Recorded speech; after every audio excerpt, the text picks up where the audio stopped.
back to Becoming Dr. Baker. My name is Brianna Baker, as you know, and I am a second year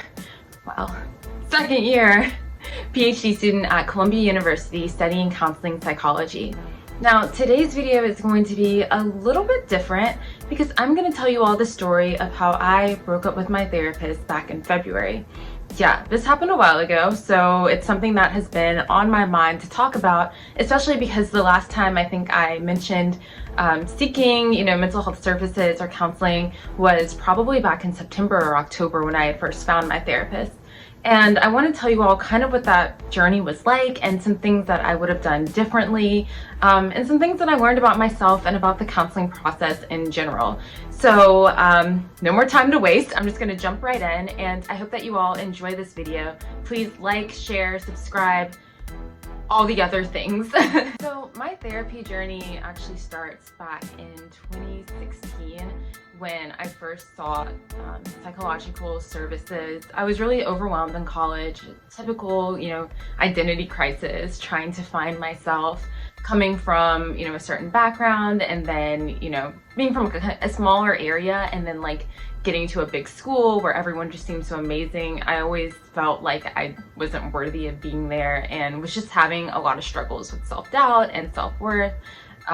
Just problems with self-esteem in general. So I went to a therapist there. It was a black male that I got, and it was okay. It wasn't great, but it also wasn't bad either. I only went for about a month, so I didn't see much change. Honestly, at that point, I think I just needed someone to tell me that, that I mattered and that I was enough. And it really did help that it was coming from a black male, because I felt I was seeking attention from men, or wanting to know why they weren't into me kind of thing. So I don't know, some weird transference going on there, but I had an okay experience. The second time that I sought counseling was about 2 years after that, where something kind of traumatic had happened to me, and I actually got referred to services. I don't think I sought them on my own. And this is at kind of the Counseling Psychological Services Center at most colleges. This one was at UNC. They referred me to an outside provider. And at the time, being 20, 21, I didn't really know how to navigate insurance and transportation trying to get to a therapist. So I kind of took the card. They charged me $25 to be referred, just for the referral, not even for any services, just for a referral. But anyway, so I ended up not going. And I remember at the time, I looked back at my journal before starting this video, and I looked back at it and I found the journal entry where I was I feel like I'm unhelpable. I feel like my problems are too big, I'm too, odd, there's no hope for me. That's how I was feeling at the time when I got that referral, and, CAPS couldn't help me at the school. So my journey had been a little bit weird, and that was back in 2018. Didn't seek services again until 2020, and that video you can view here. I'll put a card up there. You can view that. But I was really excited. I was seeking a black woman who, could talk to me about just a lot was going on in 2020.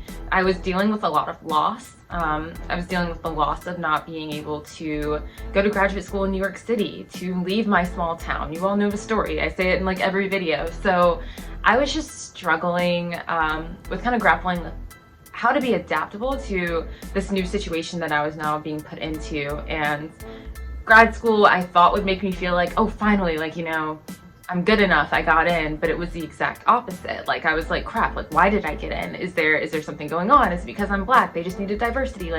Lots of imposter syndrome that I was struggling with.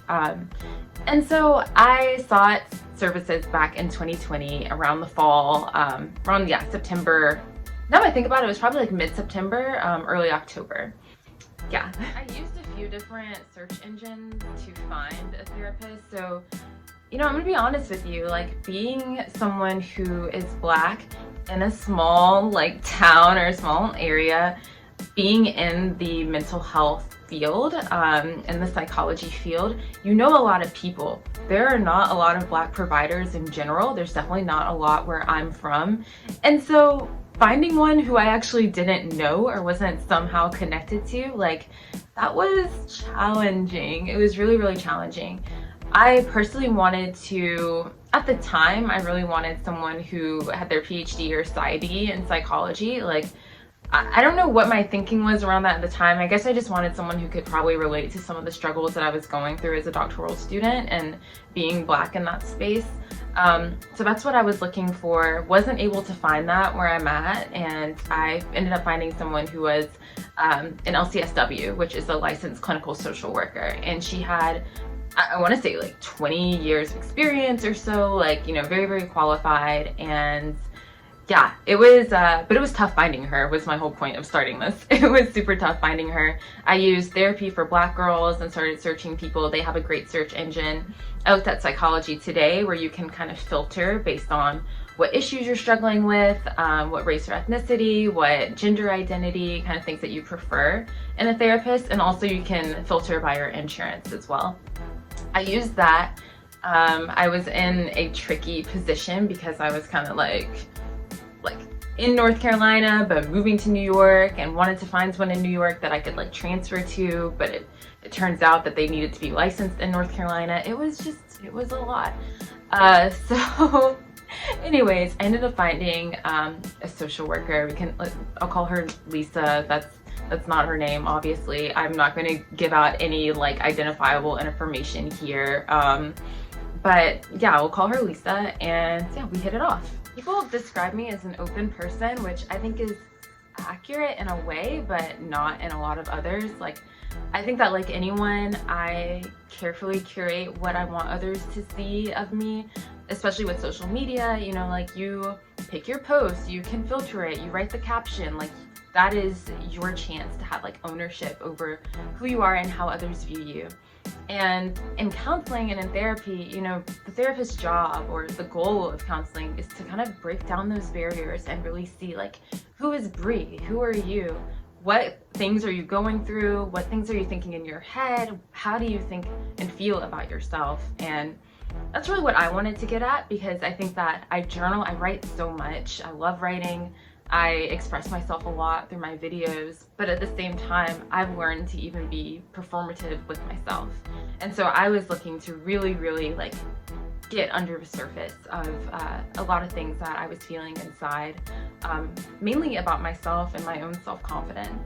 So in the beginning, let's get real, let's get for what you came for. In the beginning, me and my therapist, we did hit it off. I liked her, she was cool, she was like, you know, someone who I felt like I could identify with, and who also identified with me. She would ask me about my family, she would ask me about school, relationships, friendships. Like, she would ask me a bunch of things, and I would tell her, but I told her like I would a stranger, because that's what she was to me. And you know, if you've ever been through therapy or counseling, like, you know what I'm talking about. Like, you know, this is somebody who you're not familiar with, that you're expected to just kind of like unwind and unload on. And so I would kind of give her like these blanket statements. I don't know, but it seemed like she didn't probe further. And I think deep down, like, I was wishing or hoping that someone would really try to see me, but it seemed like she was content with me just giving kind of like, oh yeah, school's good, my friends are good, I'm a little sad today, but I'm okay.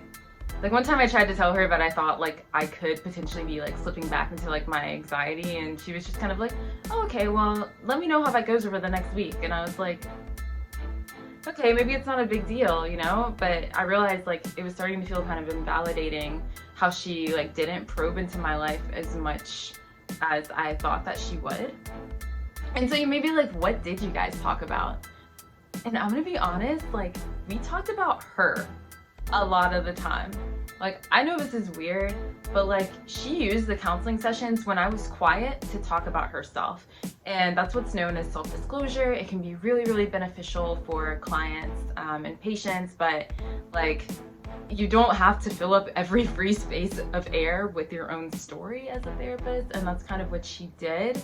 I would say that the counseling sessions ended up being probably 30 to 40% about her and her stories. I feel like I walked away after the end of, you know, like 4 months, yeah, about 4.5 months knowing more about her than she ever would or does about me, which is not okay. That was like red flag number one. So in addition to kind of feeling a little bit invalidated and feeling like I wasn't able to talk about myself, when I did talk about myself, I realized that I felt really, really judged. This didn't happen immediately. It kind of took me a while to catch on because, you know, I was going into therapy, I think with this underlying notion that like, yeah, nobody can help me. I'm going to be the worst client ever. You know, this person is probably going to be so frustrated with me. I'm very resistant a lot of the time. I can be stubborn. So I kind of had that mindset about myself. And so I was hoping that a therapist would be able to show me kind of that unconditional positive regard that I refused to give myself.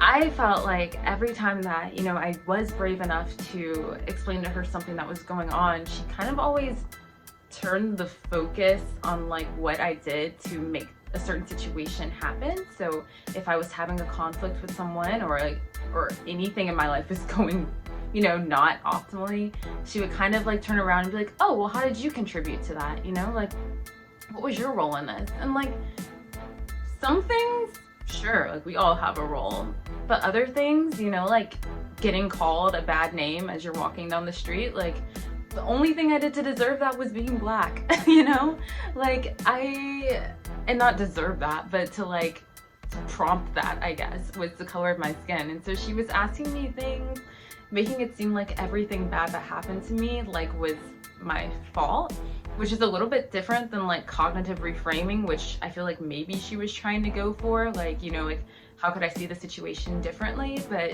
she was just like, how are you responsible for the bad things that happened to you? And I started to internalize that. And after a while of going to her, I would go to her every week, I started to feel worse about myself. I started to second guess a lot of my actions, but not in a good way, like not from a growth standpoint, but from a standpoint of like, wow, like I'm not, I don't know. I just felt so, I don't know. I just felt to blame for things that were going wrong in my life. And I realized that this was stemming from a lot of the things that my therapist was telling me.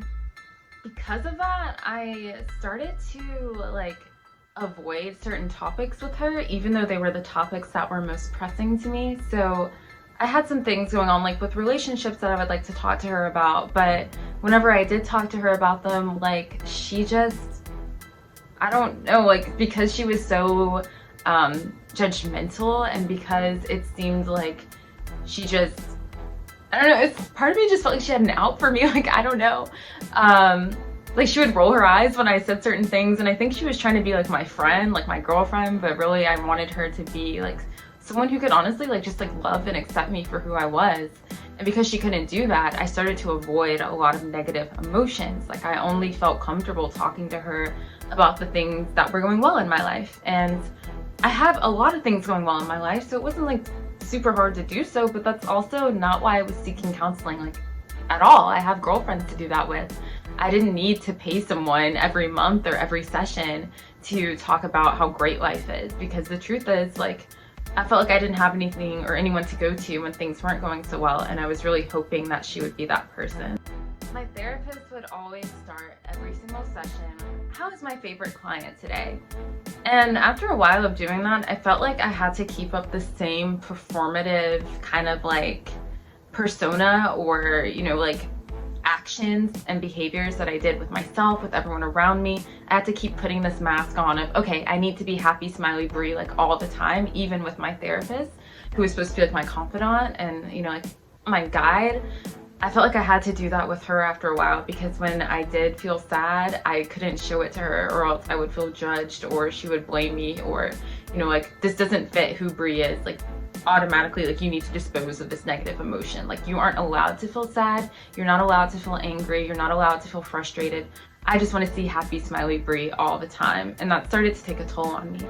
There's a lot of other things that would happen, but those are the main things. She was also constantly late, which I just think that like I'm someone who has taught myself to just take other people's crap a lot. Like is sometimes very hard for me to advocate for myself. Like, and it's funny because people are like, oh, you're such an activist, oh, you're such an advocate, and I am for everyone but me. Like, it's very hard for me to stand up for myself because I feel like in the past when I've tried or wanted to, like, it hasn't been well received, which, okay, a lot of people don't like it when Black girls stand up for themselves and demand, you know, what they deserve and what they're worthy of.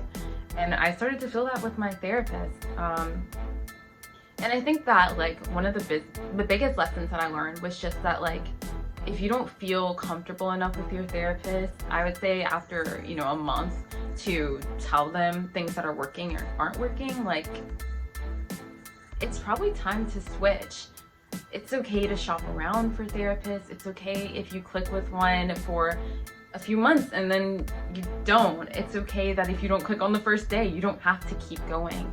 This is your money, this is your time, and ultimately therapy is about you. And the best therapists are the ones who can admit that it's not working, or who are flexible and adaptable enough to find something that will. I've come to realize that a lot of people think about therapy as something like you go to when you are at the lowest point of your life, which, I mean, for a lot of us, it is. Like, I started going when the distress of life became too much and I wanted to see someone. A lot of people then, like, think that therapy is something that requires someone to be broken or damaged, or because they have a lack of something. And I think that that's how I walked into therapy, and I realized that by going to therapy, I was already being very brave. I was already investing in myself, and it was one of the biggest, most courageous acts of self-service that I could have done for myself.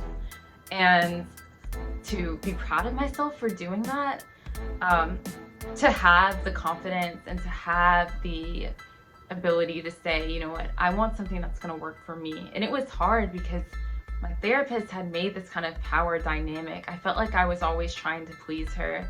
And that relationship honestly mimicked a lot of other relationships in my life where I'm constantly trying to please another person so that they'll accept me. And I found myself doing the same thing with my therapist. I wish I could tell you how exactly I was able to find the confidence and the courage to break free from it and to finally just end. And I'll tell you, the way that I ended therapy was not necessarily what I would recommend. I, in a way, kind of took a cowardly approach. I went to the office that she worked at. I called the office and I was like, hey, I want to terminate therapy. I didn't have a conversation with her. I didn't tell her that I was thinking about ending it. I just kind of went over her and told them that I wasn't coming anymore and to terminate my services. And she ended up reaching out to me afterwards. She texted me and said, hey, I see that you're ending therapy. Is everything okay? And I remember when I saw her name, like, my heart was beating so fast. I realized, like, wow, this really has been toxic. Like, if she's having this effect on me. And I just texted her and I was like, yeah, it's been a financial thing. I'm so sorry, but thank you. And that was the end of that.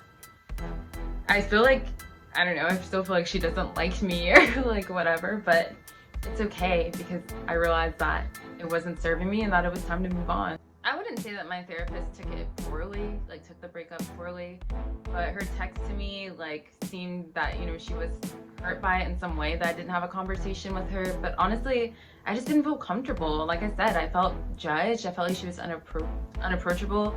I felt like too bad. It was really difficult on me because I probably started feeling this way about like 2 months into therapy, but I let it go by another 2.5 months because at the time I was dealing with, you know, like relationships or friendships that had been broken or something had happened or we moved apart, and always blaming myself for things when things go bad or when relationships don't work out the way that, you know, you had hoped. I always blame myself for that, and I didn't want to lose another relationship, even if it was the one with me and my therapist, because I felt like I had told her things. Like, it was hard for me to initiate that breakup, but in the end it had to happen. Just like a relationship with a significant other, a romantic partner, like sometimes, you know, if it's just not working, sometimes it's toxic and you have to be able to advocate for yourself, which is tough, considering that when we go to therapy, we are often at the lowest points of our lives and trying to navigate certain emotions that may be foreign to us or that may be just particularly distressing to us. So having that conversation can be really, really difficult. This experience for me that was really important, in it I found a lot of self-strength and the self-confidence that I was looking for. It just didn't come the way that I thought. I'm a very spiritual and like faithful person, so I think that some of it came honestly just from me confiding in God. And I'm not saying that that's necessarily a substitute for therapy, because I still am on the search for a great therapist and great therapy experience, but for me that helped tremendously. Like in a relationship, if you're experiencing doubts about your therapist, I would say to make a pros and cons list of, you know, good things and bad things that you're getting from your therapy session, and if you feel comfortable talking to your therapist about those things, or if, you know, that gives you enough clarity, making a decision right then and there. I would also say to just know your goals, know what you want to get out of therapy, set some time frames. It can be really difficult to start, you know, unloading yourself on a stranger. So I'm not saying like strict time frame periods, but you know, by like a month in, you should feel comfortable talking to your therapist about a negative emotion per se. You know, you should have some goals that are going to keep you in line, because you're paying money. So it's so important that you have those goals in mind, that you want to reach with your therapist. My goals, for example, were to develop more confidence. I had a goal to do well in classes, to get my sleep schedule back in order, and to kind of control my anxiety, so things like that. All of which happened, but you know, again, not the way that I thought they would. So I would say to, yeah, keep those things in mind for sure. I still am such a big proponent for therapy. I think that it works. I think that, you know, as someone who is a psychologist in training and a clinician myself, like, I know the power of therapy and what it can do. But I also know that on the flip side of that, like, if your therapist is belittling you, if you are feeling distressed after sessions, if you walk away, you know, feeling worse than how you came in, questioning yourself. Questioning is good, but questioning your worth is horrible. If those things are happening, they can be detrimental to your well-being. They can be, it can get ugly, and you may wish that you had never gone in the first place. So I just really encourage you to find a good therapist, to shop around, and to not be afraid to self-advocate, because that's imperative to you and your well-being. Okay, well, you made it this far in the video. Sorry this one was a little bit long, but I really appreciate you tuning into my story, and I hope that it helps, because I want everyone to have great mental health, and your mental health is important, and you matter, and all the other affirmations. So if you enjoyed this video, please let me know in the comments. If you feel comfortable, like, tell me about your therapy experience. I talked a little bit about mine in an article featured in Refinery 29, so I will also link to that. It has some awesome tips from psychologists and other people in the field about finding a good therapist and what therapy should look like. But anyways, thank you so much for tuning in to Becoming Dr. Baker, and I hope to see you all next week. Bye!